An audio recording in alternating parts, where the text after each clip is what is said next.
Salut tout le monde, aujourd'hui on se retrouve dans une nouvelle vidéo et aujourd'hui j'avais envie de faire une mise en pratique de ce que vous avez déjà appris. Alors là vous allez encore apprendre d'autres choses, mais je me suis dit que c'était plutôt sympa de faire un petit arrêt on va dire sur la théorie parce que je déteste ça. Et donc on va faire un petit peu de pratique et aujourd'hui je vous propose deux petits programmes. Donc on va commencer d'abord par le générateur de mots de passe. Et ensuite, on fera le jeu du pierre-feuille-ciseaux. Aujourd'hui, on aura besoin de ce qui s'appelle des librairies. C'est comme des livres que vous apportez à Python pour qu'il sache plus de choses. En gros, vous lui amenez de la connaissance. Donc, pour importer une librairie, on fait import, et là, on aura besoin de deux librairies. On aura besoin du coup de deux librairies, donc random. Et on va importer aussi string. C'est deux librairies que nous aurons besoin. Donc ces librairies, vous n'avez pas besoin de les télécharger via les settings, etc. Vous pouvez directement les utiliser comme ça, juste en important, du coup. Et donc je vais vous proposer plusieurs manières de faire. Deux officiellement, mais trois pour vous expliquer. Vous allez voir nos paniques. Donc on va reprendre les fonctions parce que les fonctions, je sais que vous aimez ça. Donc on va faire un password generator. Et ici, il va prendre comme paramètre size. Parce que on en aura besoin pour savoir quelle longueur de mot de passe il veut. Enfin, la personne veut. Et là, il y a quelque chose de nouveau qui va se présenter à vous. Nous allons créer une variable. Mettre final password. Qui va être égale à... Attention là où vous allez avoir peur, mais il faut pas. Point join. Alors déjà, juste ça. Donc les deux guillemets, ça ouvre une chaîne de caractères. Point join, eh ben, c'est super simple. Tout ce que vous allez écrire entre les parenthèses, eh ben, ça va le mettre dans votre... Tout ce que vous allez mettre dans les paramètres, ça va être mis dans la chaîne du coup de caractères. Dans votre chaîne de texte. Et là, on va join random.choice du module random, on va utiliser la fonction choice qui va servir à choisir. Et là, on va mettre... Alors stop, là j'ai besoin de vous expliquer un truc. Ce que vous allez mettre à l'intérieur des paramètres du point choice, c'est ce qui va devoir choisir aléatoirement en fait. C'est-à-dire que dans votre point choice, si vous mettez une variable qui contient des lettres, ça va choisir aléatoirement parmi ces lettres. Case plus string.digits. Alors là, string va point assi lowercase plus string à digits. Donc digits, c'est tous les chiffres entre 0 et 9. Et assi lowercase, c'est absolument toutes les lettres de l'alphabet, mais en minuscule. Voilà. Et là, on va faire un truc. Mais n'ayez pas peur, faites-moi confiance. Non. Pourtant, faudra. On sort du coup de ces parenthèses et là, on va faire for i in range size. Là, vous me dites, Julie, t'as complètement craqué. Non. Ça, vous connaissez déjà. C'est la boucle bornée. C'est la boucle for, en fait. Et ça va boucler, on va dire, toute cette partie-là du code.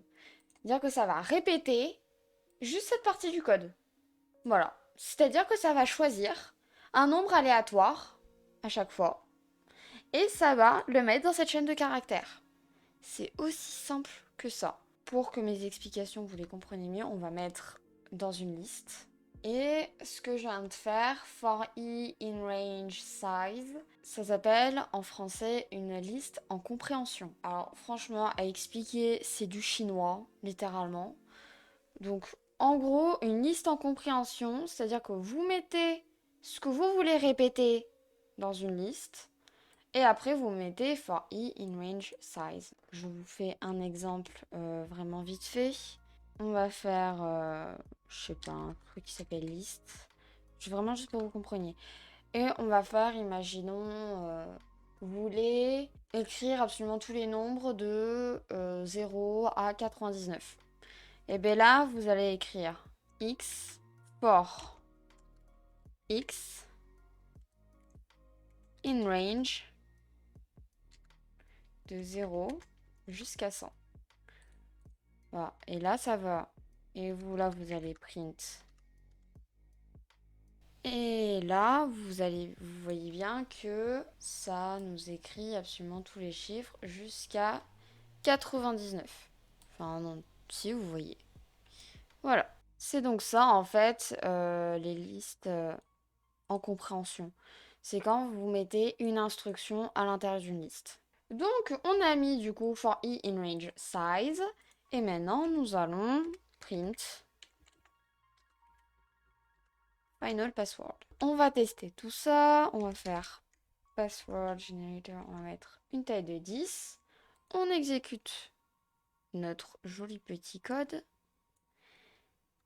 Et ça nous sort ce mot de passe. Pour que vous compreniez mieux ce que je viens de faire, je vais vous faire un exemple qui va se rapprocher au plus près de ce qu'on vient de faire là, mais vous allez voir, ça va être un peu différent. Enfin, le résultat va être un peu différent. Donc, on va faire un def password to qui va prendre en considération aussi size. Et là, nous allons faire une liste. Password. Voilà. Après, ici, on va mettre notre for i in range. Size. Là, on va mettre password.append. Et là, on va mettre random choice machin. Voilà. Et après, nous allons print password. Et vous allez voir que password to qui aussi égal à 10. Vous allez voir le résultat que ça va nous donner. Ça va nous donner aussi un mot de passe, mais du coup, ce sera dans une liste. Voilà. Donc, j'ai cherché pendant 40 minutes comment faire pour que ça donne le même résultat des deux côtés, mais je n'ai clairement pas trouvé. Voilà, donc si vous trouvez, félicitations à vous. Vraiment, ça et ça, c'est vraiment égal. C'est juste que là, en fait, ça l'écrit d'un seul coup dans une seule chaîne de caractères, si vous voulez. Et là, du coup, ça le fait en plusieurs fois. Et ça append à chaque fois dans la liste. Et la troisième façon de faire un générateur de mots de passe, je m'étais dit que ça pouvait être sympa de vous montrer. C'était à partir d'une chaîne de caractères qu'on lui donne. Donc on va faire def password name, on va dire. Et donc là, on va prendre comme variable letter, on va dire, ainsi que size. Alors à l'intérieur, on va faire exactement comme ce qu'on a fait ici. On va juste changer du coup 2-3 paramètres. On va aussi faire une variable final password qui va être égale à notre chaîne de caractères .join. Et à l'intérieur, on va faire random.choice. Et à l'intérieur, on va mettre notre variable letter. Ça va choisir des lettres au hasard dans votre chaîne de caractères. For i in range size. Du coup, exactement comme ici. Et donc ici, voilà, on va print final password. Tac. Et là, on va appeler notre fonction. Et ici, on va écrire une chaîne de caractères. Voilà. Et là, on va mettre du coup notre size. Je veux que ce soit une size de 10. On exécute le code.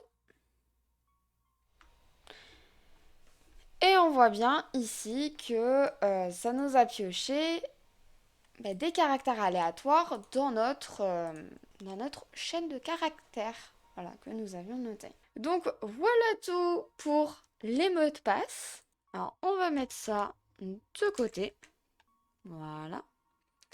Et on va jouer au jeu de 1, 2, 3, pierre, feuille, ciseaux. Est-ce que vous connaissez ce 1, 2, 3, pierre, feuille, ciseaux? C'est un jeu de récréation où les règles sont très très simples. C'est deux joueurs qui doivent choisir soit pierre, soit feuille, soit ciseaux. Et en fonction des règles, durant le code, vous allez comprendre à peu près les règles, c'est super simple.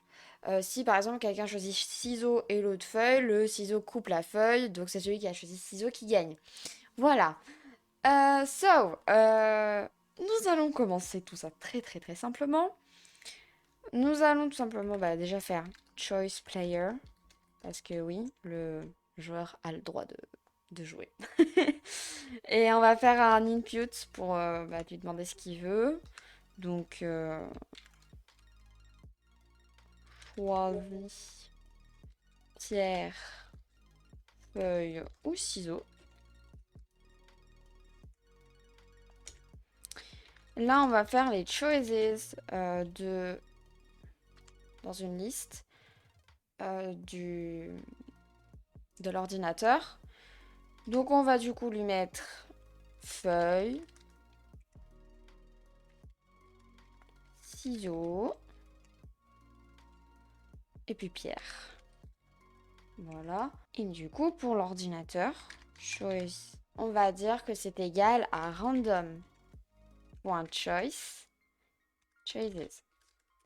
Donc ça va choisir dans la liste soit feuille, soit ciseaux, soit pierre. Et en fonction, ça fera les résultats, tout simplement. Et là, nous allons faire un truc très très sympathique. Nous allons faire des if. Donc... Et là, ça va être long, hein, je vous préviens. Si du coup, choice player est strictement égal à feuille and choice computer est strictement égal à ciseaux, nous allons print. Et là, j'avais envie de vous montrer un petit peu une nouvelle manière d'introduire les variables dans les chaînes de caractères. Donc, on va écrire un F devant. On ouvre les guillemets. C'est l'ordi qui a gagné la manche avec Choice Computer. Et voilà. Et là, vous avez intégré la variable. Donc là, on va faire toutes les possibilités avec lesquelles l'ordinateur peut gagner. On va mettre elif choice player est égal à choice computer. Pour dire qu'ils ont choisi la même chose, et bien là on va mettre c'est le joueur et l'ordi qui ont gagné la manche. Gagné la manche avec choice player ou choice computer, ça changera rien. Donc on va essayer notre programme. J'ai marqué 6 œufs. Attendez, j'espère que j'ai pas fait de faute d'orthographe. Ah bah voilà. C'est l'ordi qui a gagné à la manche avec la pierre. Donc vous voyez que ça fonctionne complètement. Bon écoutez, j'espère que cette vidéo vous aura plu. J'espère qu'elle durera pas trop longtemps non plus pour vous.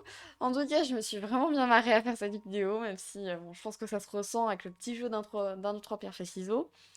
Mais voilà, je trouvais que c'était quand même un bon exercice pour continuer à apprendre certaines choses et remettre en application ce qu'on a appris durant toutes ces vidéos. Bien évidemment, il faut commencer à avoir des bases, donc, parce que plus on monte, plus on va loin dans les vidéos, plus il faut avoir de bases. Mais voilà, c'est tout ce que j'avais à dire. Je vous souhaite une excellente journée et je vous dis à la prochaine. Bye bye.